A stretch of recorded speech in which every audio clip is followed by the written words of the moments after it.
而家啲嗰個鏡片咧，佢嘅保險嘅嗰個時間加長咗，係15個月。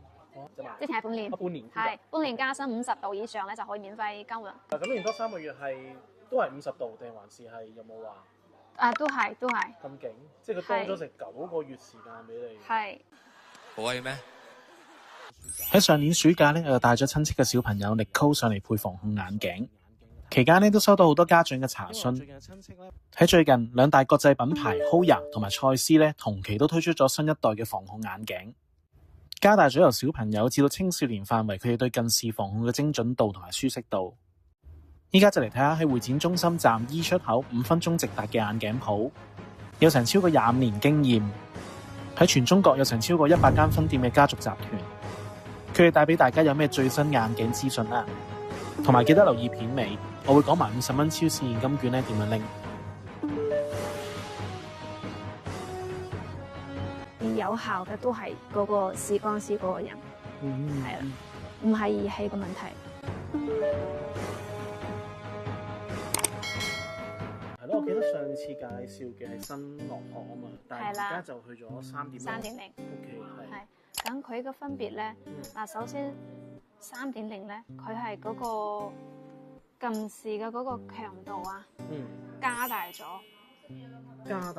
係，因為我哋舊個版本咧，譬如講佢個藍色部分咧係佢嘅防控位置，咁到個3.0咧防控嘅位置就加大咗啦。咁佢嘅防控效果達到嘅嗰個我哋做嘅實驗咧，就我哋舊嘅版本咧可以達到69%左右嘅呢個防控嗰個速度嘛。咁而家佢哋做嗰個實驗出嚟咧，就發覺嗰個新版本咧有一部分小朋友咧，基本冇加深喎，呢個適合度數加深就比較快。如果你個小朋友咧度數加深好快，你覺得好似有就算戴嘅舊嘅防控鏡好似都效果一般，或者戴以前嘅嗰個依視路嘅嗰個星水佢好似都冇咩效果，咁又加深好快嘅，可以試一下嗰個新嘅版本啦。準確嚟講，Hoya新樂學3.0咧，主要係加大咗近視防控嘅範圍，令到小朋友戴眼鏡嗰時咧睇呢個範圍咧大咗同埋清楚咗。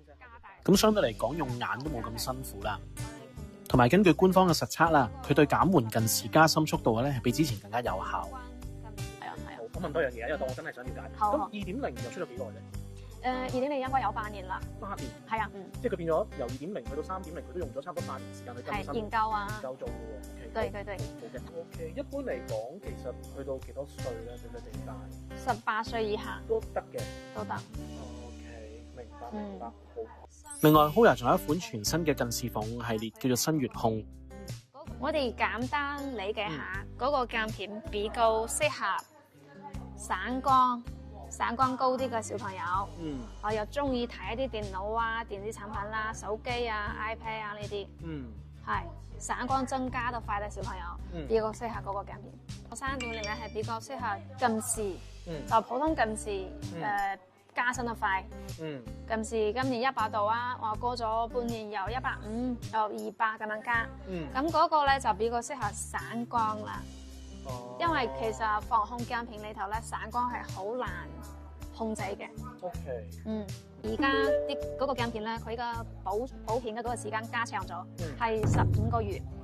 之前係半年。係半年加薪50度以上咧就可以免費更換。咁連多3個月都係50度定還是係有冇話？都係。咁勁，即係佢多咗成9個月時間俾你。係。好威咩？至於蔡司嘅防控鏡片，又睇下有咩系列啦。而家蔡司嘅嗰個青少年嘅防控鏡片咧，係喊咗小樂園咯，小樂園。係佢係分咗2個版本，H 版同埋咧 S 版。嗰2個版本咧，嗰個分別就係 H 版咧就係強度大啲，係呢個適合容易加深得快嘅小朋友，想嗰個效果加強啲嘅。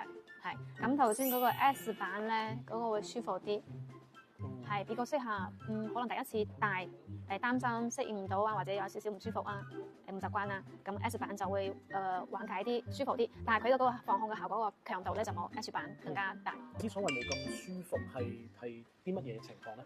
因為防控鏡片佢個鏡片咧唔係普通鏡片設計，佢呢個鏡片周邊啊或者嗰個旁邊，其實只有中間係清楚嘅，係旁邊咧會有少少磨砂感，或者會有少少蒙。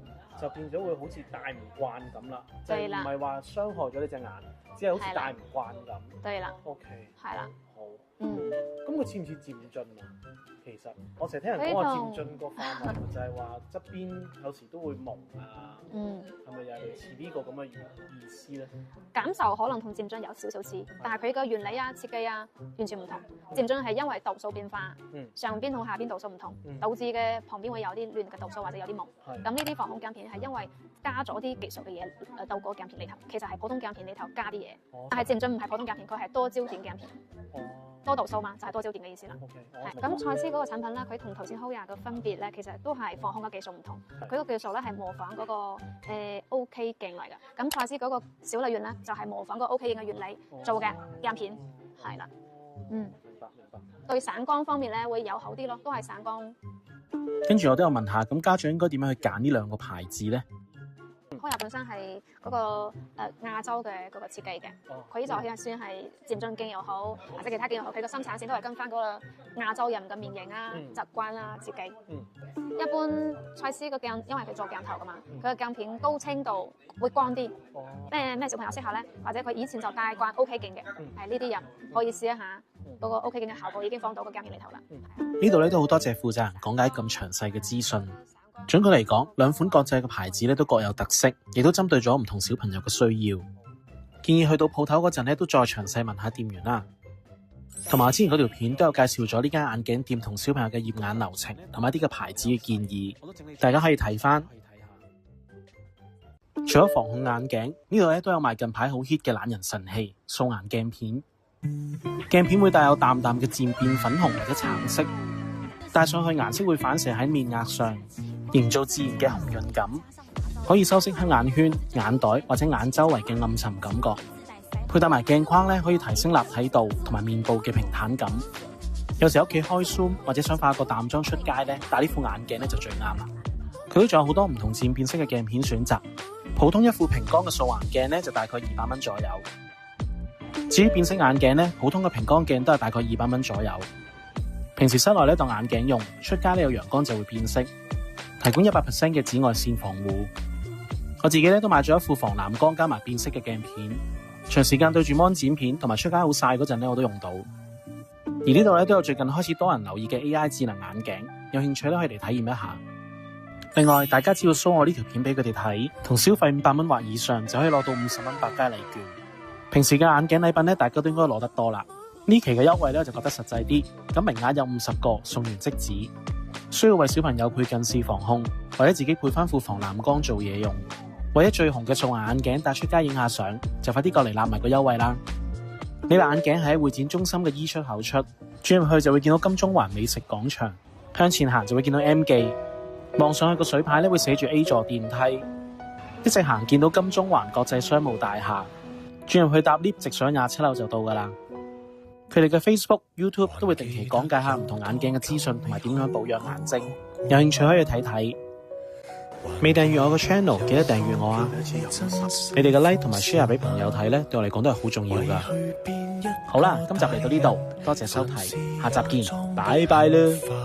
人海裏比賽攀爬，而有效嘅都係嗰個視光師嗰個人，係啦。唔係儀器嘅問題。是你這可愛兒童，仍然廝守心底裏，來給我休憩收容。遊行赤子心，總不捨得變賣。遊行還有你，給我力量去捱，而你赤裸裸脫足如像。